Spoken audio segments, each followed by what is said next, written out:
Chapter 2 is where we will be here this morning.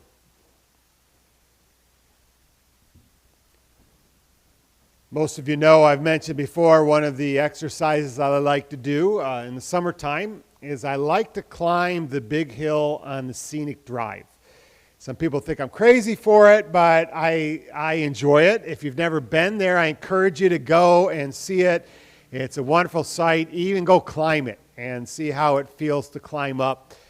And one of the reasons I went this week on Tuesday was because it just rained Monday. And it had a hard rain, and I enjoy it the most climbing it after rain because you can go up so much quicker and easier because the sand gets packed down. And one of the things that I like to do is when I go there, and the first time I do it multiple times. First time I do it is I go and I create footprints. And actually it takes me the longest the first time, which is kind of strange. You think the first would be the quickest. It's actually the slowest. Because then when I do it again the second time, I follow my footprints, and it has a pace, and you can easily put your feet in the footprints. Now, when it gets warm and hot and dry, you can't do that because all you do is step in the sand and you have no footprints, and I don't like that. I like the footprints. It makes it a lot easier, a lot quicker getting up the hill. For instance, last week I went, and it took me about 16 to 17, 18 minutes to get up the hill. This week it took me an average of a little bit over 10 minutes. And the difference was simply the fact that the ground was a lot harder and I could follow my footprints. Now, I realized the importance of this back when we had teen camp this year. We went up a different hill, a little smaller hill by Mount Baldy, and I thought, you know what I'm going to do instead of taking all the work? My son was in front of me. I'm going to use his footprints.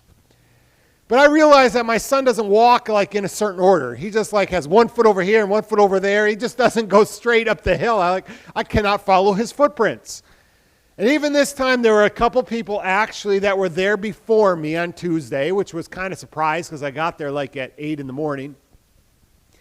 And I tried to follow their footprints, and one of them, their footprints, was too short.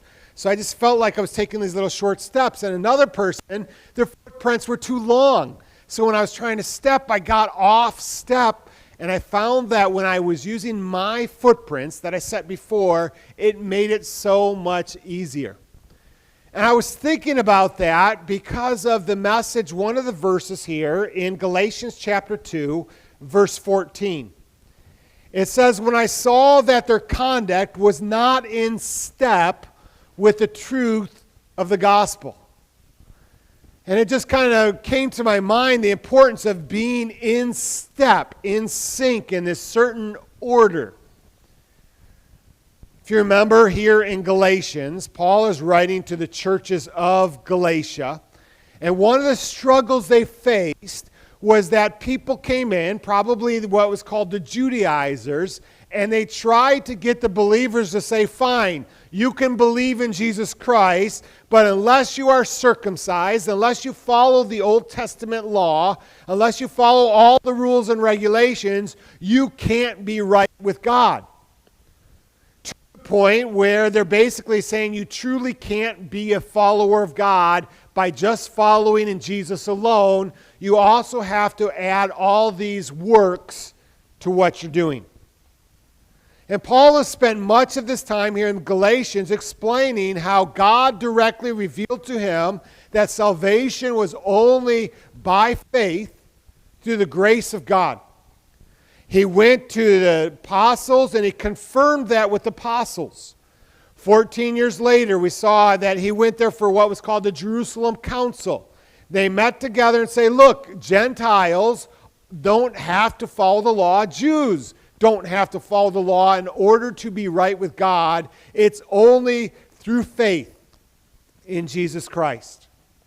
So Paul is emphasizing this because the Galatians had been taught after Paul left that basically they have to do all these things found in the religious rules of not only the Old Testament, but also the Jewish regulations that the Jewish leaders had come up with. And then Paul gives the importance of walking in step with the gospel. And that's where we see our first point this morning, that our conduct needs to be in step with the gospel. Now, when you see a phrase like this, what's found in verse 14, normally what comes to my mind is we shouldn't be walking in sin. We shouldn't be walking in lust, or shouldn't be walking in an idea of envy or lying or fornication. But that's not the context that Paul uses this in. He actually uses this in the context of don't be over religious. Now, let me clarify that. We're going to clarify that today because it's really strange. I was thinking about it. Okay, my theme of my message this morning, if I were to sum it up, would be the pastor telling the church people, don't be over religious. Now, that seems kind of strange, because that's not what it should be. It should be the pastor encouraging the people to be religious. Well, it all depends how you define religious. Religion is a good thing, I believe, in the sense of I do something religiously. I come to church religiously. It's part of the things I do. I've made it part of my life. That's a good sense. But what happens often is a man-made religion or a man-made works start to supersede the gospel and become more important about following the works of men or following what you do than what Jesus Christ has done. And we're going to see the example of what happened even to the apostles and Barnabas, who was Paul's traveling companion, when they made the works of men more important than the freedom of the gospel found through the grace in Jesus Christ. Verse 11 here of Galatians chapter 2. He says, "But when Cephas came to Antioch, I opposed him to his face, because he stood condemned."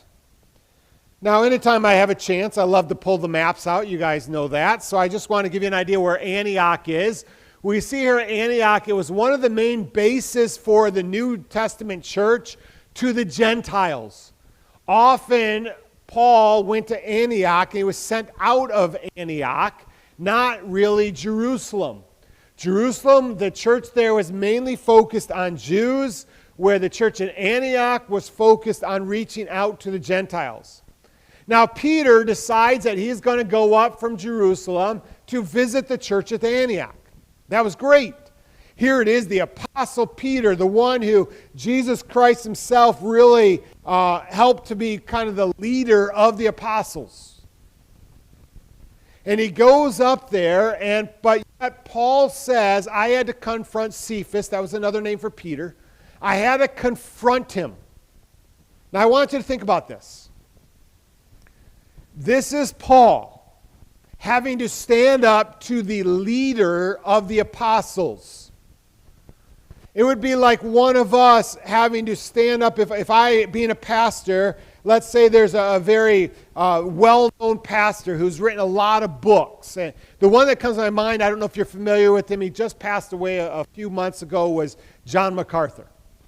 Some of you I know have a MacArthur study Bible. It's one of my favorite study Bibles. He was influential for me, especially as a young pastor, reading some of the things, his commentaries, his study Bible. It would be like me having to go to him when he was still alive and having to rebuke him for something he was doing wrong. Paul had to do that to Peter, but Paul was convinced that what Peter was doing was not right. Well, what was he doing? He wasn't involved in, quote unquote, we would say sin, in the sense of the sins of the flesh. But it was a sin because it was opposing the true understanding of the gospel. So why does he confront him? That's what we're going to look up here today.